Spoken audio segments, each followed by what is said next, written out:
Bonjour à tous, Chag Sameach.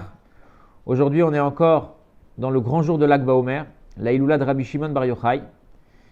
Et donc, je voulais vous répéter un enseignement du Rabbi sur Rabbi Shimon, justement, pour vivre encore les derniers instants de cette journée et préparer demain, le jour du Shabbat, le Farbrengen du Shabbat, sur la grandeur de Rabbi Shimon Bar Yochai.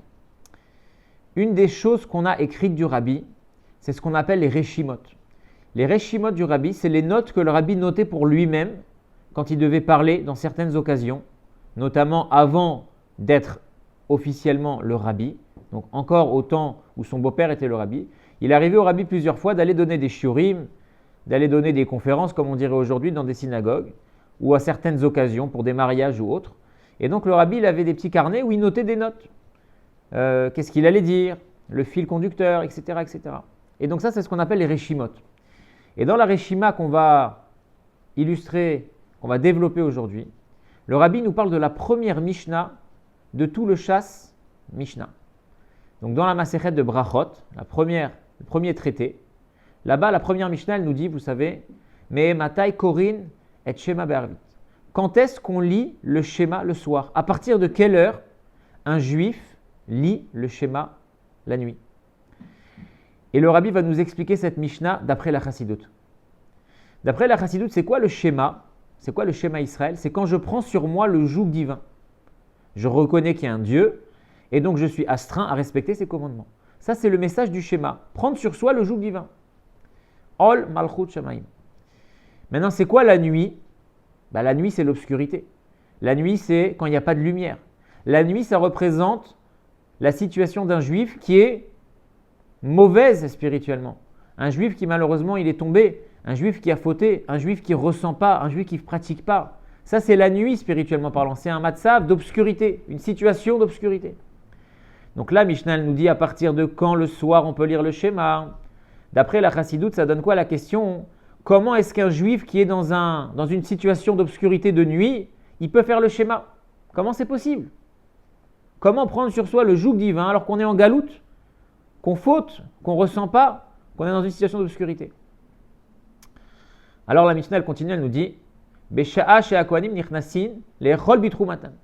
quand les Kohanim rentrent pour manger leur trouma, c'est à partir de cette heure-là qu'on lit le Shema. Donc, en d'autres termes, à partir de la sortie des étoiles. Ça veut dire quoi? Ça veut dire que les Kohanim, quand ils devenaient impurs à l'époque, ils n'étaient plus aptes à consommer la terouma. La trouma, c'est les dons qu'on leur faisait. Comme ils étaient prêtres, comme ils étaient Kohen, ils avaient droit à certains dons de la part des Juifs normaux, on va dire, les Israël.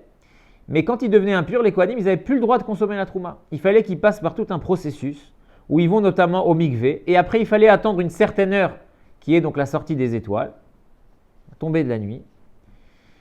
Et à partir de cette heure-là, ils rentraient chez eux manger la trouma. C'est quoi Al-Pi Chassidut? Al-Pi Chassidut, ça veut dire que quand un juif il se demande comment je vais pouvoir accepter le joug divin la nuit, alors que je suis dans une situation difficile, dans une situation d'obscurité, on lui dit regarde les Kohanim. Les Kohanim aussi sont passés par une étape d'impureté, mais après ils ont fait ce qu'il faut, ils sont partis au mikvé, ils ont attendu le zman qu'il faut, et après ils peuvent remanger la trouma. Donc ça c'est quoi? C'est la tchouva. C'est vrai que tu es dans une situation obscure, et tu te demandes comment tu vas pouvoir accepter le joug divin sur toi. Et bien regarde les Kohanim, ils étaient impurs, ils ont fait ce qu'il faut, ils sont redevenus purs, ils ont pu remanger leur trouma. Donc toi aussi tu peux faire teshuva sur ces fautes-là qui t'ont fait descendre dans cette obscurité. Et avec cette teshuva, tu pourras accepter le schéma et donc faire le schéma du soir. Maintenant, la Mishnah elle continue, il y a une deuxième question qui n'est pas explicite, mais qui est la suivante. Jusqu'à quand on peut faire le schéma le soir? Là, on a vu à partir de quelle heure on commence le schéma du soir. La deuxième question implicite de cette Mishnah, c'est jusqu'à quelle heure on peut faire? Et là, on a trois avis. Maintenant, c'est quoi cette question Al-Pi Chassidut? Jusqu'à quand on peut faire le schéma du soir? Sous-entendu, jusqu'à quand on peut accepter le joug divin quand on est dans une situation d'obscurité? Ça veut dire jusqu'à où un juif il peut faire teshuva. Est-ce qu'il y a un point?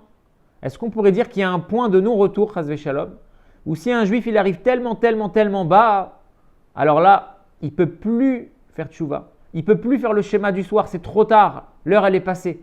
Est-ce qu'il y a un point comme ça ou pas? C'est ça la question, jusqu'à quelle heure on peut faire le schéma du soir? Est-ce qu'il y a un point où l'obscurité est telle que là, je ne peux plus faire le schéma, c'est trop tard, je ne peux plus faire teshuva? Et là, il y a 3 avis. Le premier avis, il nous dit jusqu'au premier tiers de la nuit, jusqu'à la première garde. Sous-entendu, oui, malheureusement, c'est dur à dire, mais d'après cet avis-là, il y a un point de non-retour. Et ce point de non-retour, une fois qu'un juif il l'a atteint, malheureusement, il ne peut pas faire teshuva. Il ne peut plus faire le schéma le soir. C'est trop tard, c'est fini. Ça, c'est l'avis de Rabbi Eliezer, il me semble. Le deuxième avis, c'est Chachamim. Ils disent jusqu'à la moitié de la nuit, jusqu'à Chatzot, donc un peu plus tard. Mais la morale, elle est la même, c'est-à-dire qu'il y a un temps où c'est fini. Il y a un temps où c'est trop tard. Il y a un temps où il y a un moment où le juif il a atteint tellement d'obscurité que c'est trop tard, il ne peut plus faire teshuva. Le troisième avis, c'est qui? C'est Rabban Gamliel. Rabban Gamliel, c'était un nassi. Le nassi, c'est le prince, c'est le chef du peuple juif. Et Rabban Gamliel, lui, étant donné que c'est un chef du peuple juif, et le chef du peuple juif, il veut toujours trouver une solution pour aider les juifs. Il ne veut pas laisser les juifs tomber. Alors Rabban Gamliel, il dit, on peut lire le schéma jusqu'à Alot HaShachar, jusqu'à l'aube. Ça veut dire qu'il a encore plus décalé. Et pour lui, même jusqu'à l'aube, même jusqu'à la fin de la nuit, jusqu'au fin fond de la nuit, on peut faire le schéma. Parce que lui, c'était un nassi. Et donc lui, il est prêt à tirer les juifs de leur bassesse spirituelle encore plus loin. Maintenant, dans la Gemara, là on n'est plus dans la Mishnah, après on passe dans la Gemara, il y a un 4e avis. Le 4e avis, c'est l'avis de Rabbi Shimon Bar Yochai. Il dit pas seulement qu'on peut lire le schéma du soir jusqu'à l'aube, jusqu'à Lot HaShachar, on peut lire le schéma du soir jusqu'au Netz Hachama, jusqu'au lever du soleil. Ça veut dire il fait jour. Jusqu'à cette heure-là, oui, on peut lire le schéma du soir. Pourquoi le Rabbi dit, Rabbi Shimon, il va encore plus loin que Rabban Gamliel? Parce que comme Rabbi Shimon, c'est un nassi, mais c'est un nassi de la chassidout, c'est un nassi de la partie profonde de la Torah. Alors lui, il est capable de tirer un juif de sa bassesse, de son obscurité, jusqu'au bout du bout du bout. Ça veut dire que pour Rabbi Shimon, jusqu'à que le soleil se lève, on peut lire le schéma du soir. Sous-entendu, quelle que soit l'obscurité dans laquelle le juif il est tombé, il n'y a jamais où on lui dira c'est trop tard, tu ne peux pas faire teshuva. Et encore mieux, le Rabbi dit, c'est pas seulement ça, c'est que ça veut dire quoi jusqu'à que le soleil il se lève? Ça veut dire que même si un juif il est tombé dans l'obscurité la plus basse et il n'a pas fait teshuva, parce qu'il veut pas, parce qu'il n'a pas fait l'effort qu'il fallait, etc. Même s'il n'a pas fait teshuva, là tu pourrais dire ça y est, on lui a donné des ouvertures mais il ne les a pas saisies, c'est trop tard. Le Rabbi te dit non, c'est quoi l'avis de Rabbi Shimon? Jusqu'à que brille le soleil, on peut faire le schéma du soir. Ça veut dire que même si un juif à la fin des fins, il n'a pas fait son travail, le soleil de Rabbi Shimon, il va briller sur lui. Et c'est comme si tu dis Rabbi Shimon, il va le prendre de cette obscurité et il va l'élever. Ça veut dire que même si le juif, il n'a pas fait teshuva, et même s'il atteint le fond le plus bas, Rabbi Shimon, il est capable de le prendre et de le tirer de là.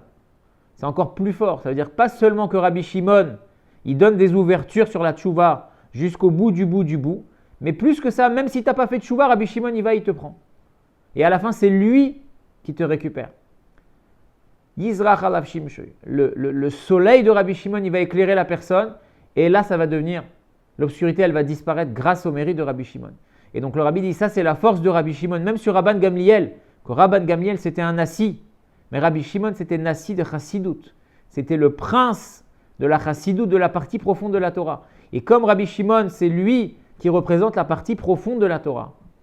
La partie profonde de la Torah, ça veut dire regarder la profondeur des choses. Et quand on regarde la profondeur d'un juif, comme c'est écrit dans Shir HaShirim, Ani yeshena veli bi'er.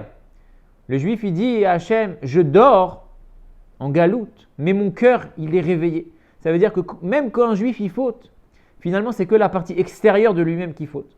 Mais sa neshama, comme on dit, Aïta be'omna ito. La neshama du juif, elle est toujours connectée avec Hachem.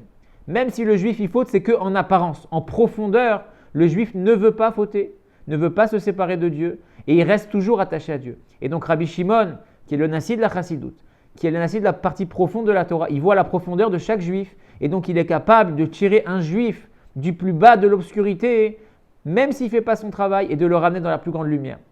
Donc les Chaim, qu'on prenne des forces de ce jour de Iloula de Rabbi Shimon Bar Yochai, qui était à son époque le Nassi de la Chassidoute, et que nous aussi, si Dieu veut, on puisse s'attacher au Nassi de la Chassidoute de notre génération, le Rabbi, qui nous tirera de cet exil et qui nous amènera dans le troisième Beth Amikdash, Bimera Beyameinu, Amen.